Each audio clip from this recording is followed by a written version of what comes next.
আজ রাতে শেষ হচ্ছে মালয়েশিয়া কর্মীদের ভিসায় যাওয়ার সময়। এই কারণে সকাল থেকে হযরত শাহজালাল আন্তর্জাতিক বিমানবন্দরে রয়েছে মালয়েশিয়াগামী কর্মীদের ব্যাপক ভিড়। অনেক কর্মী ভিসা ও ওয়ার্ক পারমিট পেলেও ফ্লাইটের টিকিট পাননি বলে অভিযোগ করেছেন। উৎকণ্ঠা আর অনিশ্চয়তার মধ্যে সময় পার করছেন তারা। আবার যারা টিকিট পেয়েছেন অনেকেই বাড়তি দাম দিতে হয় রয়েছে ক্ষোভ। সংকট কমাতে মালয়েশিয়াগামী কর্মীদের জন্য বিমানের 271 আসনের বিশেষ ফ্লাইটের ব্যবস্থা করা হয়েছে। সন্ধ্যা 7:15টায় এই ফ্লাইটের টিকিট মতিঝিল অফিস থেকে কেনা যাচ্ছে। এদিকে আজকের পর বাংলাদেশ সহ 14টি দেশের কর্মী নেওয়া বন্ধ করছে মালয়েশিয়া। এর আগে প্রতারণা সহ নানা অভিযোগে 2018 সাল থেকে বাংলাদেশি কর্মী নেওয়া বন্ধ করে দেশটি। 2022 সালে আবারও শ্রমবাজার খোলার পর 4 লাখের বেশি বাংলাদেশি সেখানে গেছেন। বর্তমানে 12 লাখের বেশি কর্মী রয়েছেন দেশটিতে।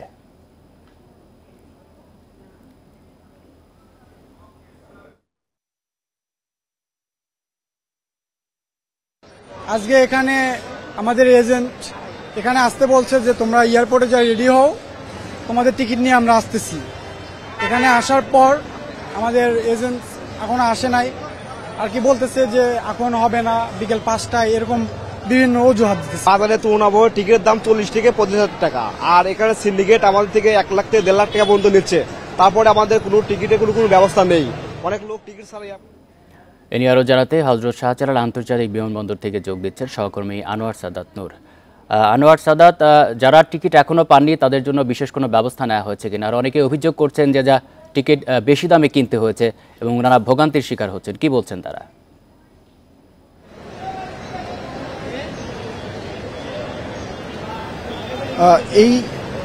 এই পর্যায়ে মানে যে অনুমোদন দেওয়া হয়েছিল যত কর্মীর, তার মধ্যে এখন পর্যন্ত প্রায় 4,94,000 কর্মীকে পাঠানো হয়েছে।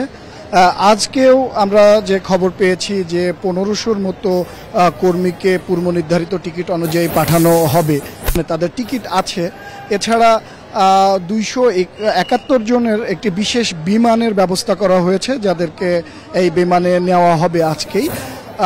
এর বাইরে কিন্তু বলছে যে তারা মানে বিমান সংখ্যা বাড়ানোর চেষ্টা করছেন। পাশাপাশি মালয়েশিয়ার কর্তৃপক্ষের সাথে কিন্তু তারা দফায় দফায় বৈঠক করছেন যে সময় বাড়ানো যায় কিনা।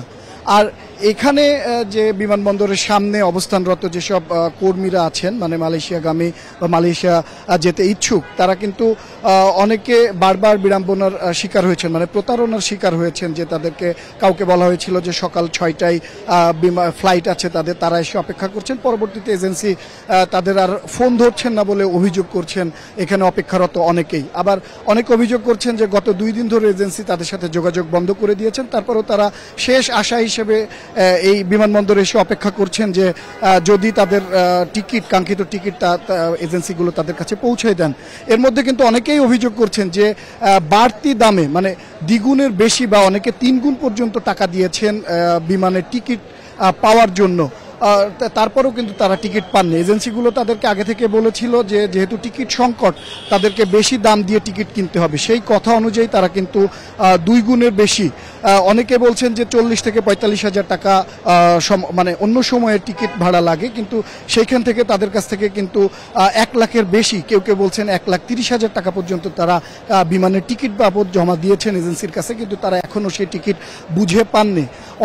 অনেকে বলছেন যে তাদেরকে আশা দেওয়া হচ্ছে যে সকালের ফ্লাইট ক্যান্সেল হয়েছে, কিন্তু তাদেরকে বিকেলের ফ্লাইটে নিয়ে যাওয়ার ব্যবস্থা করা হবে। তারা সেই আশাতে আছেন, কিন্তু এখন পর্যন্ত আমরা বিমানবন্দরে সেসব এজেন্সির কাউকেই বা কোনো প্রতিনিধিকেই দেখতে পাইনি বা তাদের সাথে কথা বলার সুযোগও হয়নি। আমরা বাইরের সাথেও একাধিকবার ফোনে যোগাযোগ করেছিলাম তাদের সাথে কথা বলার জন্য, তাদের কোনো সদুত্তর পাওয়া যাচ্ছে না। তারা শুধুই বলছেন যে তারা সময় বাড়ানোর জন্য মালয়েশিয়া কর্তৃপক্ষের সাথে কথা বলছেন কিভাবে এই মানে সময়টা বাড়ানো যায়, যেহেতু এখনো প্রায় 31,000-এর মতো কর্মী সংখ্যা যেতে বাকি আছে, মানে যারা টিকিট পাননি। যেহেতু এই বিপুল সংখ্যা একই দিনে বা একই বারে পাঠানো সম্ভব না, তাই তারা বলছেন যে কিভাবে সময় বাড়ানো যায় সেই চেষ্টাটাই তারা করছেন। অন্যদিকে ভোগান্তির কথা বলছেন যে এখানে অপেক্ষারত কর্মীরা যারা যেতে চান মালয়েশিয়া। বিমানবন্দর থেকে জানাচ্ছিলেন সহকর্মী আনোয়ার সাদাত নূর।